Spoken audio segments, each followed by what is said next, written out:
ಇಡೀ ದೇಶದಲ್ಲೇ ಭಾರತದ ಇತಿಹಾಸವನ್ನ ಬಿಜೆಪಿಯವರು ಚರಿತ್ರೆ ಹೋಗುವಂತ ತೀರ್ಮಾನವನ್ನ ಸ್ಪೀಕರ್ ಕೈಯಲ್ಲಿ ಮಾಡಿಸಿದ್ದಾರೆ. ರಾಜ್ಯಸಭೆಯಲ್ಲಿ ಲೋಕಸಭೆಯಲ್ಲಿ ನಾವು ಕೇಳ್ತಾ ಇರೋದು ಈ ದೇಶದ ಐಕ್ಯತೆ, ಸಮಗ್ರತೆ, ಶಾಂತಿ ಭಂಗ ಆಗ್ತಾ ಇದೆ, ಪ್ರಜಾಪ್ರಭುತ್ವದ ಕಗ್ಗೋಲೆ ಆಗ್ತಾ ಇದೆ. ನೀವು ಹೋಮ್ ಮಿನಿಸ್ಟರ್ ಸ್ಟೇಟ್ಮೆಂಟ್ ಕೊಡಬೇಕು. ಏನಾಯ್ತು, ಹೆಂಗಾಯ್ತು, ಯಾರ ಹಿನ್ನೆಲೆ, ಏನ್ ಎತ್ತ, ಯಾವ ರೀತಿ ಬ್ರೀಚ್ ಸೆಕ್ಯೂರಿಟಿ ಆಯ್ತು ಅಂತೇಳಿ ಒಂದು ಸ್ಟೇಟ್ಮೆಂಟ್ ಕೇಳ್ತಾ ಇದೀವಿ ಅಷ್ಟೇ, ಬೇರೆ ಇನ್ನೇನು ಇಲ್ಲ. ಆ ಸ್ಟೇಟ್ಮೆಂಟ್ ಮಾಡಕ್ಕೂ ಕೂಡ ಒಂದು ಸೌಜನ್ಯವನ್ನ ಈ ಸರ್ಕಾರ, ಬಿಜೆಪಿ ಸರ್ಕಾರ ರಾಷ್ಟ್ರದ ತೋರಿಸಿಲ್ಲ ಅಂದ್ರೆ, ಅದು ಬಿಟ್ಟು 100 ಜನ ಲೋಕಸಭೆ, 46 ಜನ ರಾಜ್ಯಸಭೆ, 146 ಜನ ಸಂಸತ್ ಸದಸ್ಯರನ್ನ ಇವತ್ತು ಸಸ್ಪೆಂಡ್ ಮಾಡಿ ಅಸೆಂಬ್ಲಿನ, ಪಾರ್ಲಿಮೆಂಟ್ನ ಎಲ್ಲ ಬಿಲ್ಗಳನ್ನ ಪಾಸ್ ಮಾಡಿಕೊಂಡು ಕ್ಲೋಸ್ ಮಾಡಿದೆಯಲ್ಲ, ಇದು ಪ್ರಜಾಪ್ರಭುತ್ವಕ್ಕೆ ಒಂದು ದೊಡ್ಡ ಅವಮಾನ. ಸೊ ಅದಕ್ಕೆ ಇಡೀ ದೇಶದ ಉದ್ದಗಲೂ ಕೂಡ ಜನರ ಗಮನ ಸೆಳಿಬೇಕು ಅಂತೇಳಿ ಇವತ್ತೆಲ್ಲ ನಾವು ಸಾಂಕೇತಿಕವಾಗಿ ಈ ಒಂದು ಕಾರ್ಯಕ್ರಮವನ್ನು, ಪ್ರತಿಭಟನೆಯನ್ನು ಹಮ್ಮಿಕೊಂಡಿದ್ದೀವಿ. ನಮ್ಮ ಎಲ್ಲ ಕಾರ್ಯಕರ್ತರು ಇವತ್ತು ಪಾಲ್ಗೊಂಡು ಆ ಹೋರಾಟವನ್ನು ಮಾಡಿದ್ದಾರೆ. ಇದು ಧಿಕ್ಕಾರ ಧಿಕ್ಕಾರ ಧಿಕ್ಕಾರ ಅನ್ನೋದನ್ನು ನಾವು ತೋರಿಸಲೇಬೇಕಾಗಿದೆ. ಪ್ರಜಾಪ್ರಭುತ್ವ ಉಳಿಸಬೇಕಾಗಿದೆ. ಸಂವಿಧಾನ ವ್ಯವಸ್ಥೆಯಲ್ಲಿ ಎಲ್ಲರಿಗೂ ಕೂಡ ಕೇಳುವಂತ ಒಂದು ಹಕ್ಕಿದೆ. ಸೊ ಅದಕ್ಕೆ ಕೇಂದ್ರ ಸರ್ಕಾರದ ನೀತಿ ಧೋರಣೆ ವಿರುದ್ಧವಾಗಿ ಈ ಹೋರಾಟವನ್ನು ಹಮ್ಮಿಕೊಂಡಿದ್ದೇವೆ. ಇದು ಮುಂದುವರಿಸಿಕೊಂಡು ಹೋಗ್ತೇವೆ.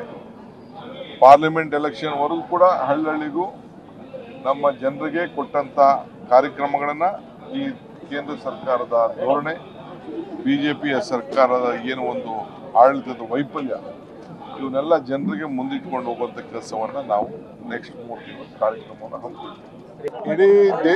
ಇಡೀ ದೇಶದಲ್ಲೇ ಭಾರತದ ಇತಿಹಾಸವನ್ನ ಬಿಜೆಪಿಯವರು ಚರಿತ್ರೆ ಹೋಗುವಂತ ತೀರ್ಮಾನವನ್ನ ಸ್ಪೀಕರ್ ಕೈಯಲ್ಲಿ ಮಾಡಿಸಿದ್ದಾರೆ. ರಾಜ್ಯಸಭೆಯಲ್ಲಿ ಲೋಕಸಭೆಯಲ್ಲಿ ನಾವು ಕೇಳ್ತಾ ಇರೋದು ಈ ದೇಶದ ಐಕ್ಯತೆ, ಸಮಗ್ರತೆ, ಶಾಂತಿ ಭಂಗ ಆಗ್ತಾ ಇದೆ, ಪ್ರಜಾಪ್ರಭುತ್ವದ ಕಗ್ಗೋಲೆ ಆಗ್ತಾ ಇದೆ. ನೀವು ಹೋಮ್ ಮಿನಿಸ್ಟರ್ ಸ್ಟೇಟ್ಮೆಂಟ್ ಕೊಡಬೇಕು. ಏನಾಯ್ತು, ಹೆಂಗಾಯ್ತು, ಯಾರ ಹಿನ್ನೆಲೆ, ಏನ್ ಎತ್ತ, ಯಾವ ರೀತಿ ಬ್ರೀಚ್ ಸೆಕ್ಯೂರಿಟಿ ಆಯ್ತು ಅಂತೇಳಿ ಒಂದು ಸ್ಟೇಟ್ಮೆಂಟ್ ಕೇಳ್ತಾ ಇದೀವಿ ಅಷ್ಟೇ, ಬೇರೆ ಇನ್ನೇನು ಇಲ್ಲ.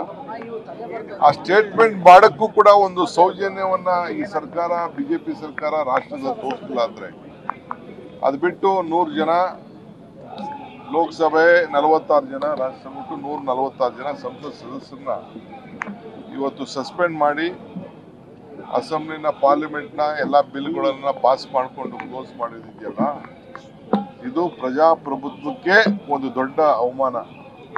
ಸೊ ಅದಕ್ಕೆ ಇಡೀ ದೇಶದ ಉದ್ದಗಲೂ ಕೂಡ ಜನರ ಗಮನ ಸೆಳಿಬೇಕು ಅಂತೇಳಿ ಇವತ್ತೆಲ್ಲ ನಾವು ಸಾಂಕೇತಿಕವಾಗಿ ಈ ಒಂದು ಕಾರ್ಯಕ್ರಮವನ್ನು, ಪ್ರತಿಭಟನೆಯನ್ನು ಹಮ್ಮಿಕೊಂಡಿದ್ದೀವಿ. ನಮ್ಮ ಎಲ್ಲ ಕಾರ್ಯಕರ್ತರು ಇವತ್ತು ಪಾಲ್ಗೊಂಡು ಆ ಹೋರಾಟವನ್ನು ಮಾಡಿದ್ದಾರೆ.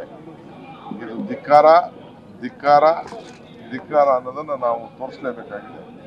ಪ್ರಜಾಪ್ರಭುತ್ವ ಉಳಿಸಬೇಕಾಗಿದೆ. ಸಂವಿಧಾನ ವ್ಯವಸ್ಥೆಯಲ್ಲಿ ಎಲ್ಲರಿಗೂ ಕೂಡ ಕೇಳುವಂತ ಒಂದು ಹಕ್ಕಿದೆ. ಸೊ ಅದಕ್ಕೆ ಕೇಂದ್ರ ಸರ್ಕಾರದ ನೀತಿ ಧೋರಣೆ ವಿರುದ್ಧವಾಗಿ ಈ ಹೋರಾಟವನ್ನು ಹಮ್ಮಿಕೊಂಡಿದ್ದೇವೆ. ಇದು ಮುಂದುವರಿಸಿಕೊಂಡು ಹೋಗ್ತೇವೆ. ಪಾರ್ಲಿಮೆಂಟ್ ಎಲೆಕ್ಷನ್ ವರೆಗೂ ಕೂಡ ಹಳ್ಳಿಗೂ ನಮ್ಮ ಜನರಿಗೆ ಕೊಟ್ಟಂತ ಕಾರ್ಯಕ್ರಮಗಳನ್ನ ಈ ಕೇಂದ್ರ ಸರ್ಕಾರದ ಧೋರಣೆ, ಬಿಜೆಪಿಯ ಸರ್ಕಾರದ ಏನು ಒಂದು ಆಡಳಿತದ ವೈಫಲ್ಯ, ಇವನ್ನೆಲ್ಲ ಜನರಿಗೆ ಮುಂದಿಟ್ಕೊಂಡು ಹೋಗುವಂತ ಕೆಲಸವನ್ನ ನಾವು ನೆಕ್ಸ್ಟ್ 3 ತಿಂಗಳ ಕಾರ್ಯಕ್ರಮವನ್ನು ಹಮ್ಮಿಕೊಂಡಿದ್ದೀವಿ.